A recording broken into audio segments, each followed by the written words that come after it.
Hi, everyone. Happy to be here.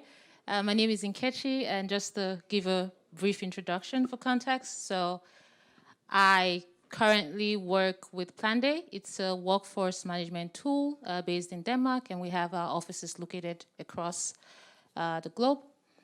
And I think when I heard about this panel, I was very interested because I also have a background in computer science for my bachelor's and master's in digital technology and management. I think pretty much ChatGPT, as we all know, has been something that has been on the rise since, I think, December last year. It's, as it sounds, generative pre-trained transformer. That's the full meaning of GPT. And I think, personally, there's a lot of potential, even though it's sometimes can be scary when you use it and you get an answer to your inquiry. But I can say, just speaking on a high level, of course, I think it's a technology that would help in redefining a lot of jobs today. I also work personally with technical writers, and I can say that with the spring up of ChatGPT, that has really helped in efficiency. So rather than having a technical writer spend 5 hours on copywriting, they spend like 1 hour because it has redefined the way that job is. So rather than writing, you're more like a quality reviewer in that sense. So I can say it has its good side, but arguably also has some downsides to it. Okay, so what typical input, typical output of ChatGPT? So is it text? Is it what else? I mean, right now it's text and image. The new version, ChatGPT 4, I think it came out in March, but it's also you'll have to pay. There's a paid version, even though it was launched with the intention of open source. But as we know, it's a bit complicated. But there's the version where also you can use image. You can pay, I think, $20 per month. So right now, as I see it, it's text but images. But there's still a lot of potentials there because it's being refined and being trained. And the more it gets matured as a technology, I see a lot of potentials there. Okay, thank you. Want to go next with Dan? Hi everyone. I'm Dan. I'm the CTO of Ecolobe, a company from Romania that builds software. So I have a background in computer science as well. I actually majored in artificial intelligence. And I can tell you at the moment I was doing my major, I thought it was really bullcrap. Artificial intelligence at that moment, 15 years ago. I still think there's not something revolutionary about ChatGPT or large language models. In the end, there's still the same basic principles that were there 15 years ago of neural networks and probabilities being used there, but on a much larger scale. So. And this has already been happening for the past 10 years, I think, work on large language models with millions and then billions of parameters, and now also going into the trillions. And so the results have been gotten better because also the parameters are in a much larger number, and you have a lot of training data, much more than in the past. So from my point of view, I think ChatGPT is maybe not necessarily much better as a technology than other language models from the past, but really well executed. I think this is the main difference right now. It has been executed really well. It has been a huge investment in the training data and in having people to train the AI. So there was a lot of quality on the input, so then you get a lot of quality on the output now. And I think, of course, there's a lot of hype because it mimics a human being and it has an interface all of a sudden, because GPT-3 was already there in 2020, but no interface, so only for developers to use as an API. So now it's open to everyone. So that's where all the hype is coming from, I guess. Yeah, I still think it's going to be a useful thing. So I'm trying to use it as much as possible. So as a developer, you are trying to use ChatGPT to maybe to develop some code, some easy one, or are you using ChatGPT to produce code? We're trying to, I mean, for Okay. sure. Okay. It's something new, of course. Okay. I mean, you can stop it even if you wanted to. Like every developer out there is using it and trying to get the max out of it. Okay. All of our developers were probably using, or 99.9% were using Google before this, and now they've all switched to Bing because it has the ChatGPT part. And they're using that for search, for everything, similar as you, like testing it, and also for code. We see some use cases where it could be useful, like writing a lot of code, boilerplate that you don't want to write as a developer, and you understand what you want to write and tell it to ChatGPT, and then it produces the code. Yeah, we've tried it. We do some legacy migration as well. We tried it with that. Didn't work very well, or almost not at all. So with older technology. I think it depends. But for sure, there will be use cases where we will use it. Maximilian, are you using ChatGPT? Hi, my name is Max, and compared to these guys, I just attend grammar school. I have no IT background, so my approach to ChatGPT is two things. One, I find really interesting, and you just mentioned that in greater detail, that the product was out there already in the market, but it was not approachable for millions of people. So how important is it to have a good user interface and a good customer approachability for the product? So you can have the best product if the customer can't use it. And this is, from my understanding, a great understanding also for the last 2 days. Yeah, how important an interface, a customer interface, is for the product. How we use it in the company. We started it to write simply text, product descriptions, postings, marketing products, and so on and so on and so on. My story behind that is I'm not a good writer myself. I don't write a lot and I don't read a lot because, from my understanding, it's boring, to read. And I assume that because of ChatGPT, this won't bring me to read even more. I will read even less because more will be produced, in very high quality, in correct and proper German and correct English, and so on and so on and so on. But it will be boring because the content will be always the same, and it will be even more targeted to my person or to my history or whatsoever, but it will still be nothing new because, and I think that's the finding, the fundamental finding, ChatGPT doesn't produce anything new. It just makes something better what is already there. And what I'm looking for is something new. So from my person, this is not really applicable, but I totally understand that a lot of people it's a great improvement of their work. What we find out internally is that we have some legal problems because the copyright, all what you upload is going to Microsoft or to ChatGPT or the companies behind that. So we already stopped using it for internal stuff, what we don't want to bring into the public.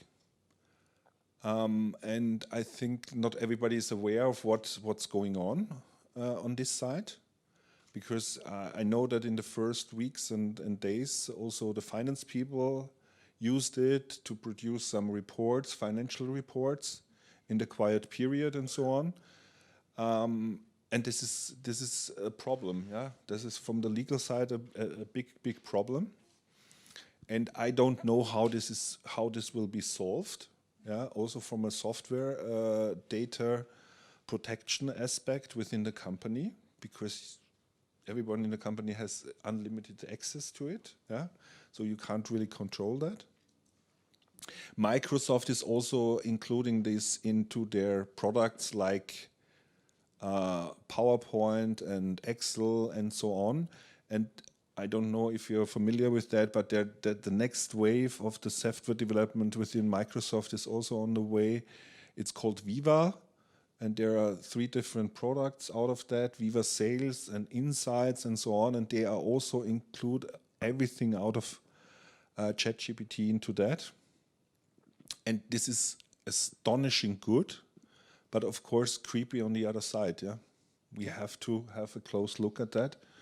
And I don't think that everyone in the company is already aware of the good sides and also on the bad sides. Okay, let's ask the room.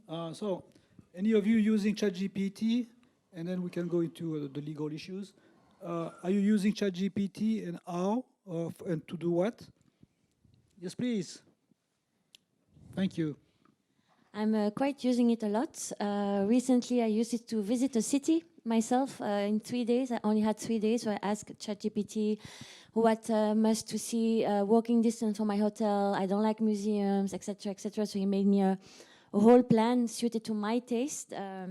So I really enjoyed the experience behind it. So for me, indeed, it's not new, but it's a time saver for sure. Instead of looking on the internet to find the right places to visit, in 1 minute I had a plan and I just followed it, and it was a great city experience out of that. So, and then also preparing some presentation, time saving as well, finding some market analytics, market research, just, you know, agglomeration of a lot of data that are available, but for you would take some time to find, and with ChatGPT you have it in 1 minute. So for me it's all about time saving at this stage. Okay, yeah. Thank you. Thank you. Anybody else using? Yes, please. Thank you. The mic is coming. This lady here.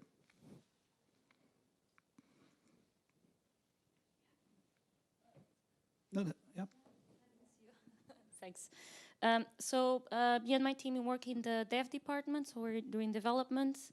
We use it mostly to 2 use cases. For search, because it's much more efficient than going through Stack Overflow and skimming through all of the posts. So search is a very good one use case.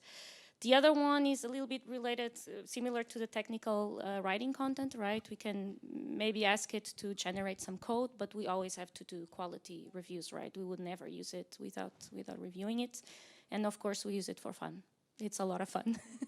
Within the team, we also use it for fun, yeah. Good. Anybody else? Can we ask the Italian crowd what's going on with ChatGPT in Italy? Where are our Italians? ChatGPT has been banned, at least temporarily, in Italy. Any comments there, or? No Italians here. Yeah. The mic is coming. Yeah, sorry, I didn't mean to. Just if you feel like commenting, there. You don't have to, huh? So indeed, they asked this ChatGPT to explain more what they do with the data, privacy, and I think they set a deadline in April. I don't remember exactly if it's 23 or 25, but yeah, and depending on the results, it might be there could be some consequence on the use of ChatGPT by the audience.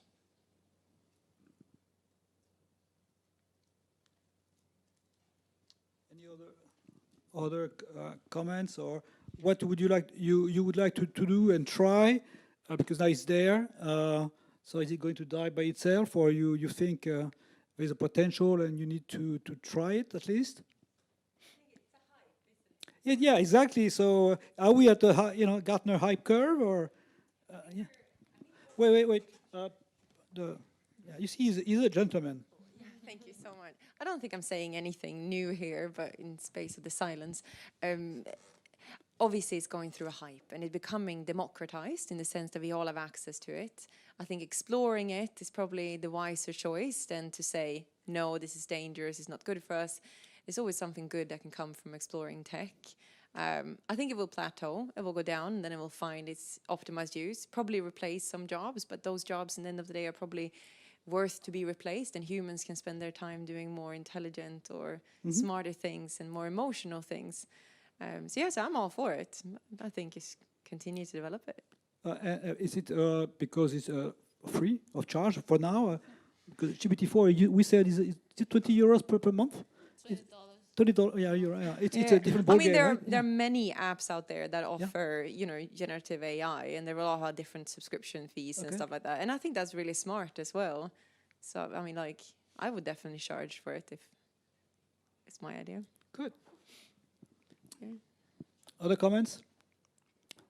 Max, you were going to start something. I think because we were talking during lunch break about that.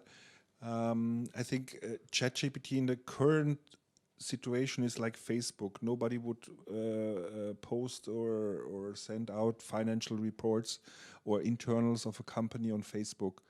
And I think we should really use ChatGPT for private or more or less publicly interesting things, yeah. For company relevant, for IP relevant things, I would hesitate to use it simply, yeah, because it's not clear how is it legally and where is the data going and so on and so on and so on. So it's, but still, I think it's an important moment because it's like the iPhone moment of IE, yeah.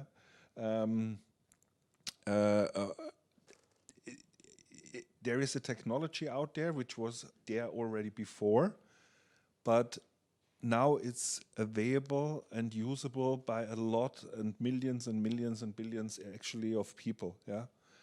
And I wouldn't agree on that this is a hype. I think it won't walk away, yeah. Something will be coming out, yeah, and now version 4 with the pictures and then with the movies and so on and so on. So this is only the start from my understanding. Yeah. Yeah, I think you touched on a very good point around, I think when you spoke earlier, around the creativity, because this is also for me something that I think is a downside because it's kind of limits the way we can be more creative. Also, there's the thing with hallucination. So some people have conducted some tests because it's also important to validate, right? Since it's still being developed. But I remember this particular test where someone prompted GPT and asked, what is the biggest country in Central America that is not Mexico? And the ChatGPT said Guatemala instead of Nicaragua. So imagine taking that information directly without confirming. So it's important, like why you use it for fun, and like you also mentioned, that it's always important to validate. So that's what I would say. In terms of the legal aspects, I also get why a lot of decision makers in companies might ban it, because even ChatGPT, there's a caveat. Like when you use the platform, it says, do not share personal information because it's right there. If you have that in, and also data has shown that data loss or sharing of information, a big part of why people get data leaked is due to human error. So if you have such information that is top secret for your company and you have it in ChatGPT, what are the chances that it's not going to be leaked? And then who are you going to hold responsible? Because it's even on the platform, it says do not share personal information. So this is just me saying why you're exploring and having fun with this type of technology. It's also important to know the implications using such technologies. I think we had a question or comments there.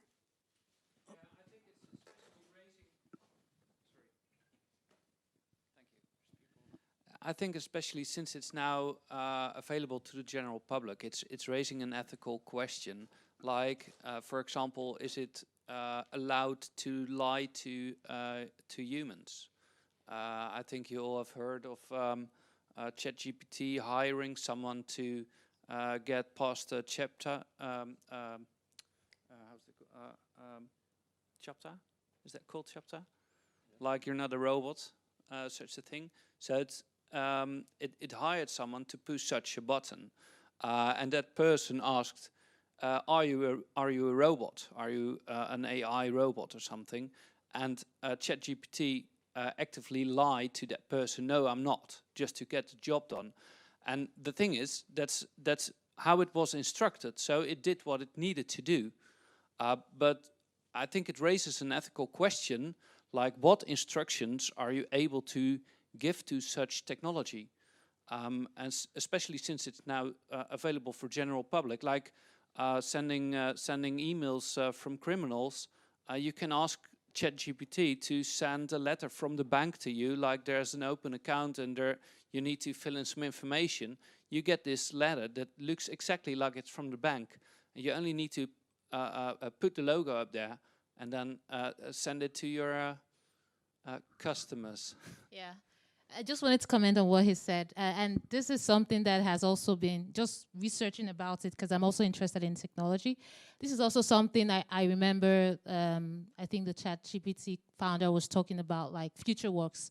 Part of it would be to have some sort of watermarks. So if you get information from this type of technology, you can't just share it on another platform and claim it as your own. But I know that humans are very innovative and we're going to find a way to remove things like watermarks because I know there are tools that remove watermarks today.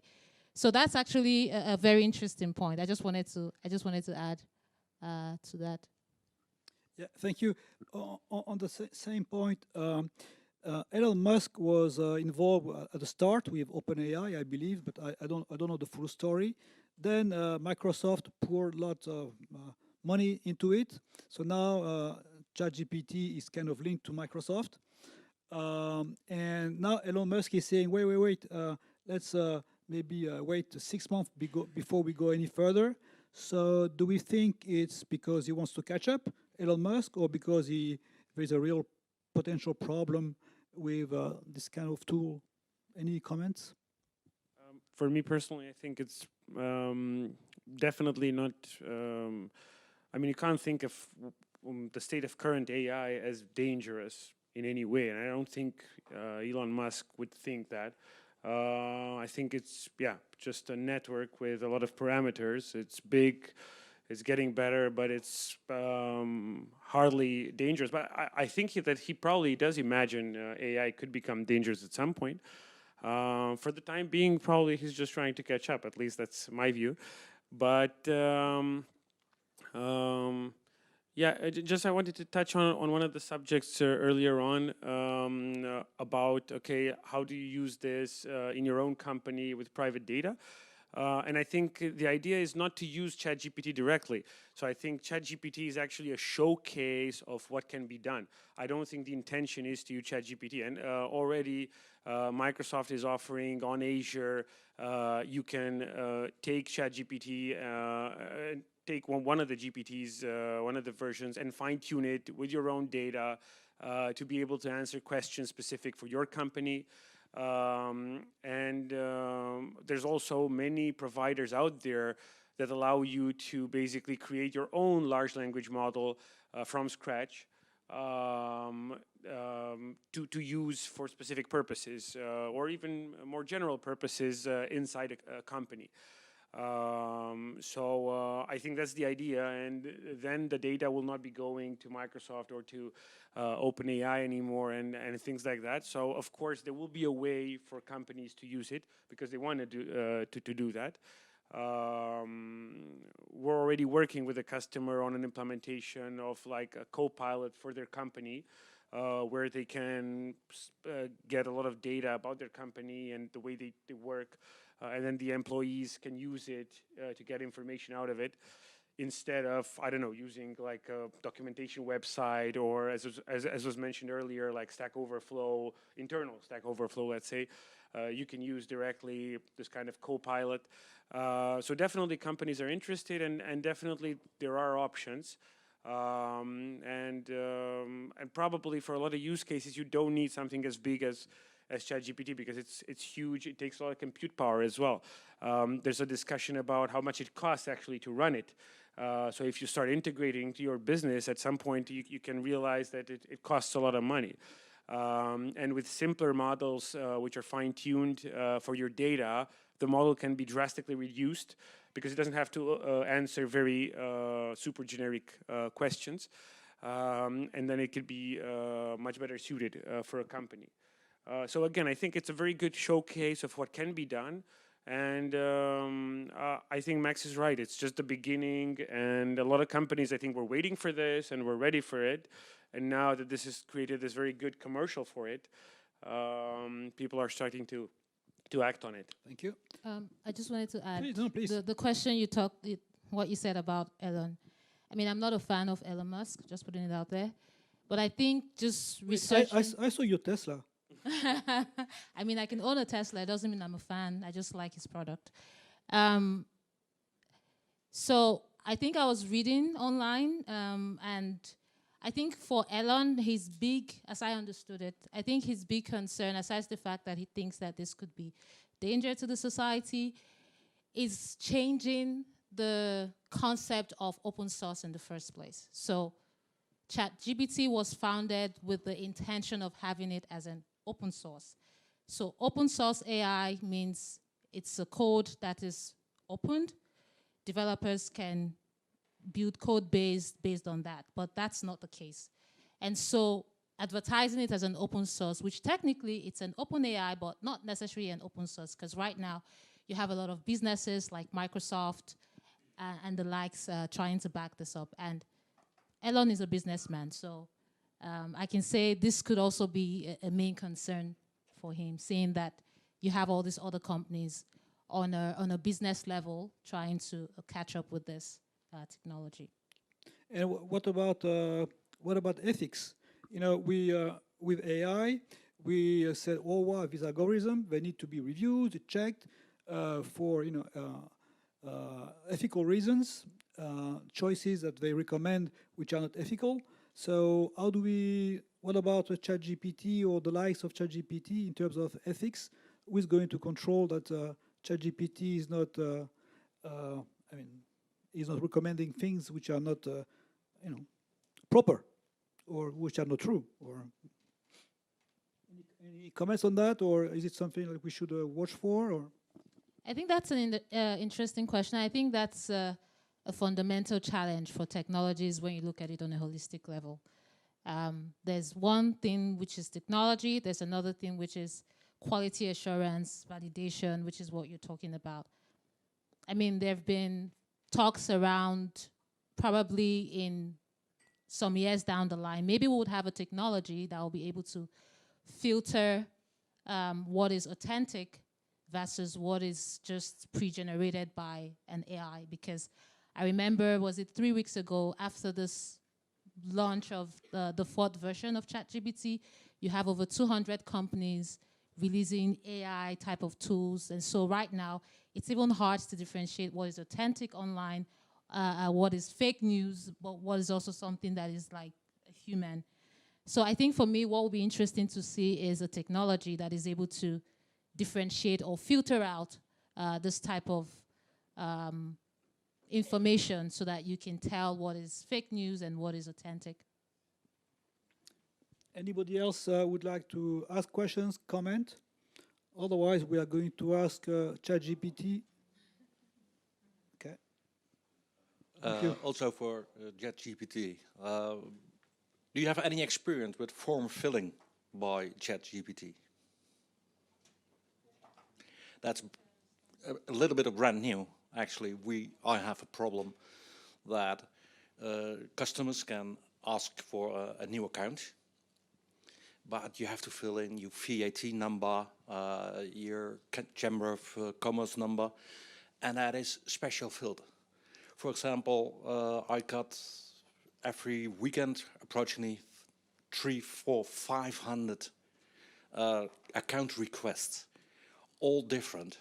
And I thought, right, what is that? But it's generated by GPT, and it's filled in. It's connected to our pod, and every weekend, and also the last month, I removed 5,000 of those. You can't type it, but it started since January, February for the first time, and then it's accelerating. And I noticed that there is a ChatGPT kind of thing behind it. Do you have any experience on that part? I think the short answer is right now, no. And that's what I said regarding, I think what would be interesting for me personally to see would be a technology that is able to control this, because I can see that it's going wild. People these days don't think anymore. People don't validate stuff.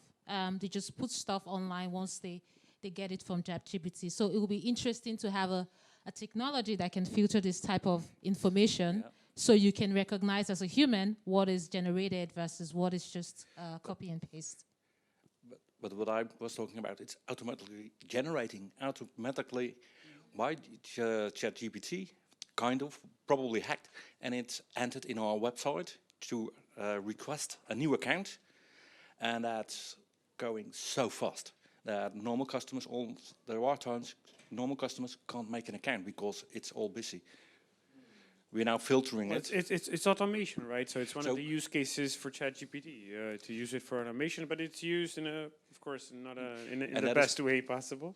Because I just heard it from Elon Musk that he's dangerous, right? I think he's catching up, but he was not totally wrong in my mind. Well, I think it's still humans doing this automation, so I don't think you can ask ChatGPT to like flood a website with requests. So ChatGPT can't use that. So it can't do that. So someone probably asked ChatGPT to write the code for a tool that can flood a website and then put in the content. And that's something that ChatGPT can do. So yeah, and then they have to run it somewhere. So it's still humans basically doing this evil stuff. But when it's going to be only AI doing everything, then it's going to be much better, because it's going to control itself. Yeah. Yeah, I think what you raised is an important point, and for me, I feel like in creating this type of technology, something that we should also consider as coders or developers of this technology is security. Creating technology such that how do we protect us from this type of things when you're building? So having that in mind, do we put a firewall such that if you get like an automation, it recognizes it and then you don't get access and it doesn't disrupt the website, something like this. So I think that would also be very interesting. But I also recognize that not a lot of companies take this type of thing seriously. If it works, it works. But it's also something to consider, the security aspect. Thank you.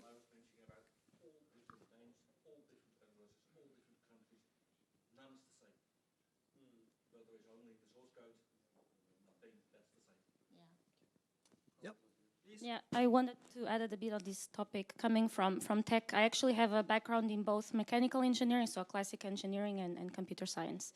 Perhaps I would like to bring for example, nuclear, right? Nuclear technology is not on its own dangerous, right? It's the use that people that do it that makes it dangerous. And so we also had a race, right? At some point in history, we had a race for nuclear technology, who's going to be there first, and so on. So one point that I wanted to bring. The other one is when I compare the two worlds, right? Classical engineering and computer science. I feel like, unfortunately, we don't pay so much attention to quality, right? We don't have these engineering institutes, this chartered stuff. And we are so much focused, I would say, the business in speed, right? Who's the first, and we really don't pay attention to stuff like quality assurance and ethics and so on. And look at Google, right? When they were developing Lambda, the first LLM, they had the great ethics team. They just fired everybody. So I think this is a question that also the tech people need to step up, right? Those who are in the concerned about these topics need to step up, need to get together and act on it. And there are many ways that you can act on this, create, you know, defensive mechanisms and so on. But at some point, yeah, yeah, yeah, yeah. Yeah, exactly. But I would argue that we can learn maybe from the nuclear race, right? How the world got together to you know, create mechanisms, create organizations, and create ways of handling this globally, right? Yeah. Because in the past, every fake account, it was always the same. Recognizable, you can block them. And now it's 4,000 different senders.